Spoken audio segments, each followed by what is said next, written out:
अध्याय 5 संरक्षक की परीक्षा। भविष्यवाणी की सच्चाई का एहसास रुद्र पर भारी पड़ता है। वह जानता है कि उसे कार्य करना चाहिए, लेकिन इससे पहले कि वह अंधेरे बल का सामना कर सके, उसे पहले खुद को योग्य साबित करना होगा। स्क्रॉल में कई परीक्षणों का उल्लेख है जिनसे चुने गए संरक्षक को गुजरना होगा। ऐसे परीक्षण जो न केवल शारीरिक शक्ति बल्कि आध्यात्मिक शुद्धता और भगवान शिव के प्रति अटूट भक्ति का भी परीक्षण करेंगे। रुद्र मंदिर के मुख्य पुजारी, एक बुद्धिमान और बुजुर्ग व्यक्ति जिसने अपना जीवन महादेव की सेवा में समर्पित कर दिया है, से मार्गदर्शन मांगकर अपनी यात्रा शुरू करता है। रुद्र की खोजों को सुनकर पुजारी चिंतित और दृढ़ दोनों होता है। वह परीक्षणों के माध्यम से रुद्र का मार्गदर्शन करने के लिए सहमत होता है, हालांकि वह चेतावनी देता है कि आगे का रास्ता खतरे और प्रलोभन से भरा होगा। पहला परीक्षण मंदिर के पास पवित्र उपवन में होता है, जहां रुद्र को 7 दिन और रात बिना भोजन या पानी के ध्यान करना होता है। यह परीक्षण उसकी शारीरिक सहनशक्ति और मानसिक दृढ़ता का परीक्षण करता है, जो उसे थकावट के कगार पर पहुंचा देता है।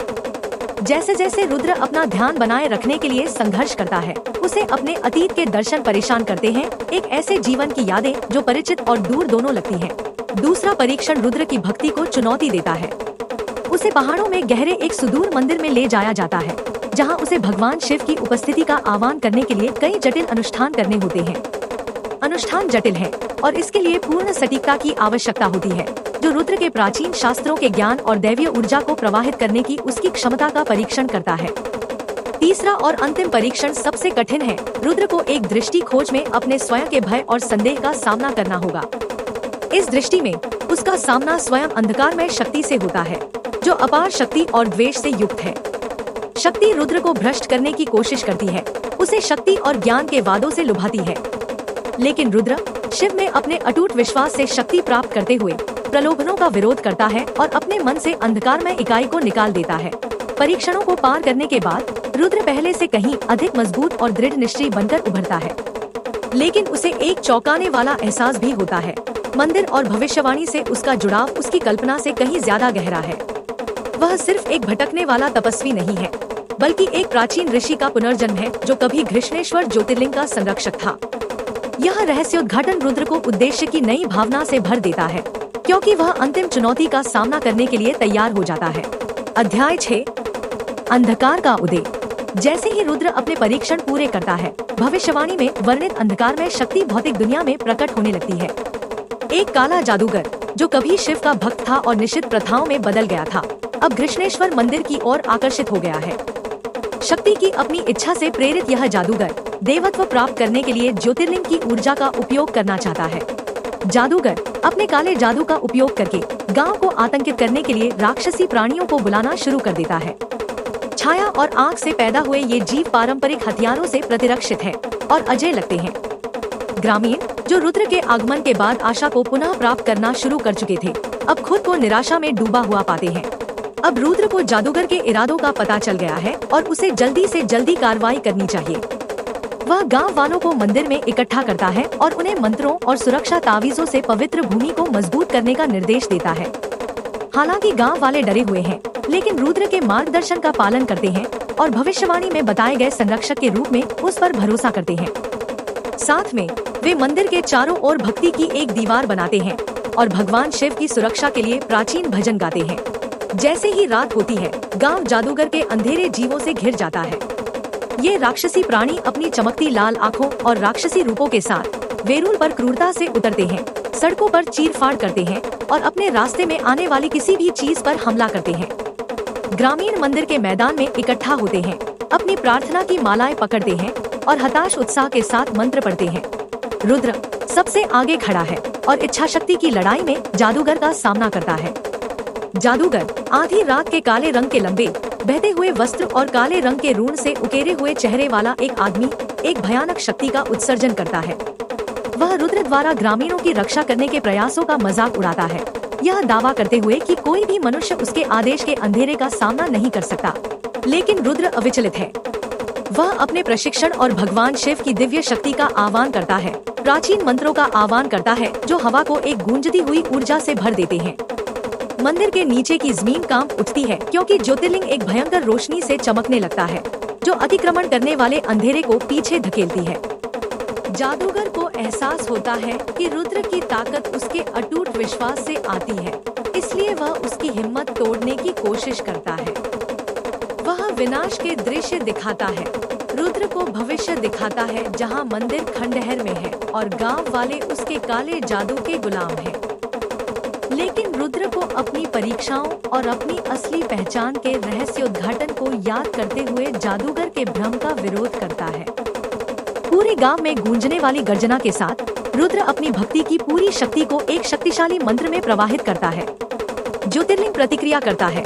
इसकी रोशनी तब तक तीव्र होती जाती है जब तक कि यह दिव्य ऊर्जा का एक चकाचौंध करने वाला प्रकाश स्तंभ नहीं बन जाता। शिव के प्रकाश की विशुद्ध शक्ति से अभिभूत जादूगर को पीछे हटने के लिए मजबूर होना पड़ता है। उसके अंधेरे जीव पवित्र चमक में बिखर जाते हैं।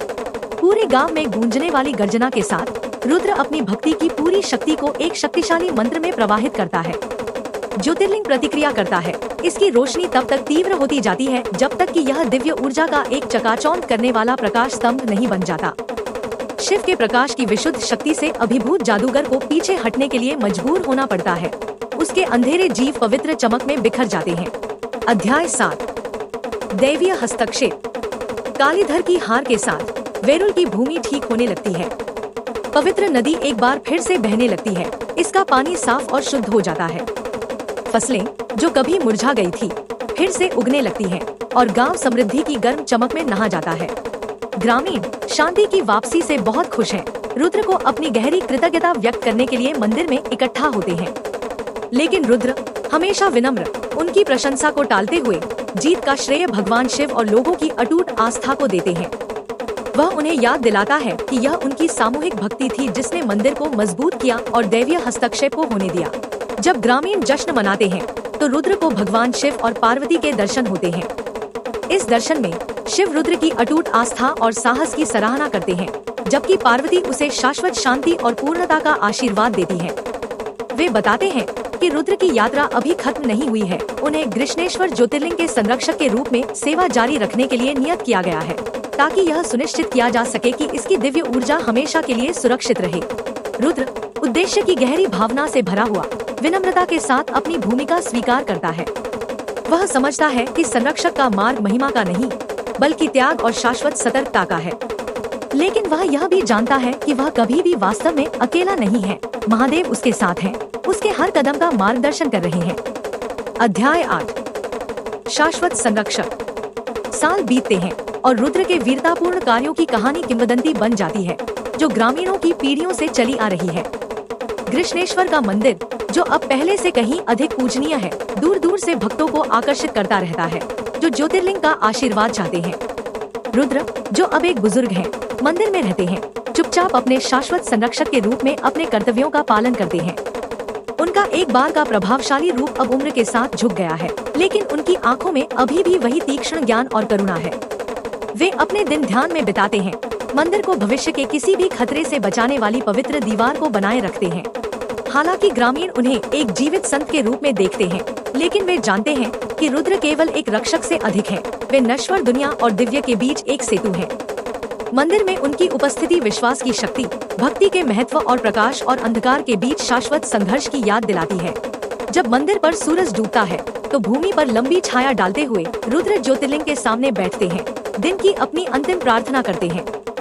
मंदिर शांत है, लेकिन इसकी दीवारों के भीतर महादेव की ऊर्जा जीवन के साथ धड़कती है।